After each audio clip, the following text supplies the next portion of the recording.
如果父母慈子不孝，那么这个社会会变成怎样？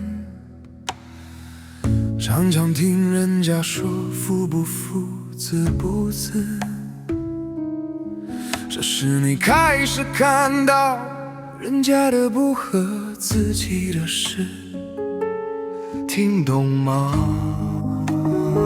你觉得你的父亲不仁慈，那是你看到他不仁慈。你是不是跟着一样不孝顺？你是不是跟着一样不仁慈？因为爸爸不好，所以把这个模范榜样给我看，于是我也跟着不好。今天是画这个世界为莲花榜，就要看人家的事，认自己的不是。爸妈不死，你也跟着不孝，这是错的。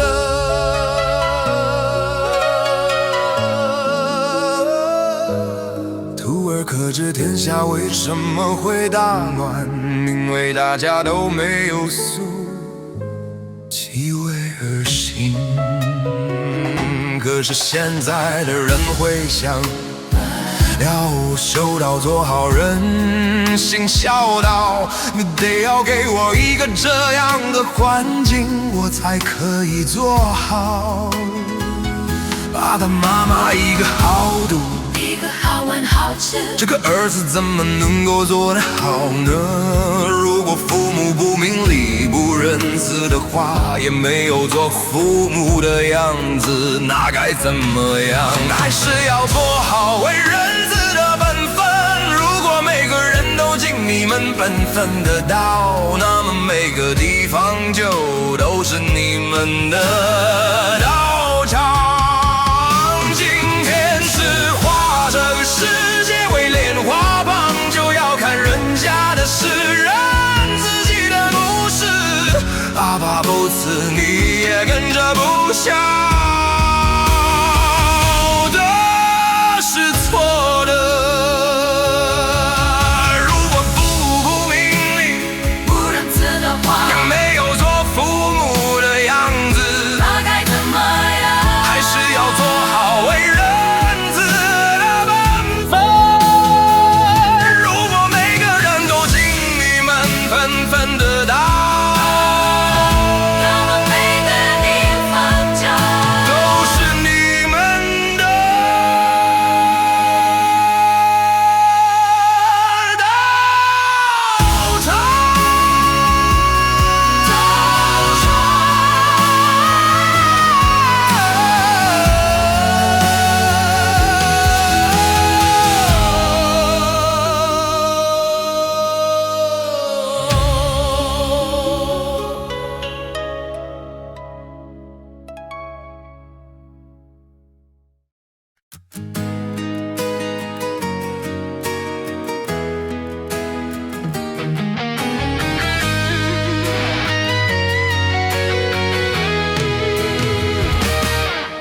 在很久很久以前，里山山脚下，大春很小的时候，妈妈就离开了他。爸爸眼睛瞎了，心也被偏见蒙蔽了。寂寞心肠很坏，弟弟也跟着校长保护我。大太阳下，大树每天拼命耕地大梁，受尽了冷落爱，大手骂早已是日常。擦干了眼泪，他从不抱怨一句话，只想着是不是我还不够好，才没让爸妈欢喜一场。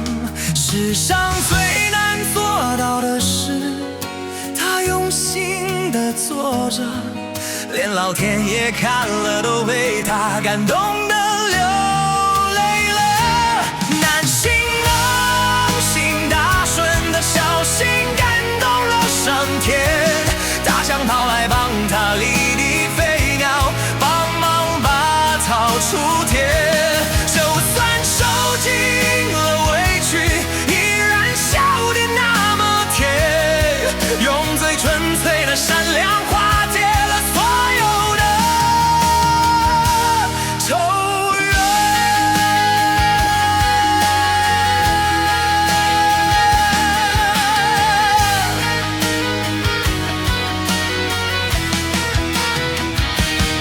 坏心的寂寞骗他爬上粮仓去修订，抽走梯子放了大火，想把他烧死在上面。大顺拿着2个大竹篱，像张开翅膀一样平安降落。他们又骗他去挖井，偷偷用泥土把井口填满，像活埋。还好大顺很聪明，早就挖好旁边的通道，毫发无伤走回家，吓得弟弟直发抖。大顺却抱住弟弟说：“别怕，哥永远都在。”难行的心，大顺的小心感动了上天。大象跑来帮他犁地，飞鸟帮忙把草锄田。就算受尽了委屈，依然笑得那么甜，用最纯粹的善良化解了所有的仇怨。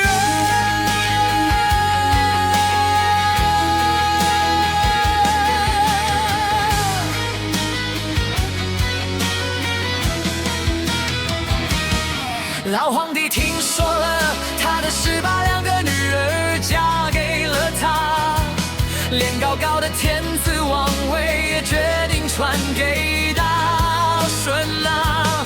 当少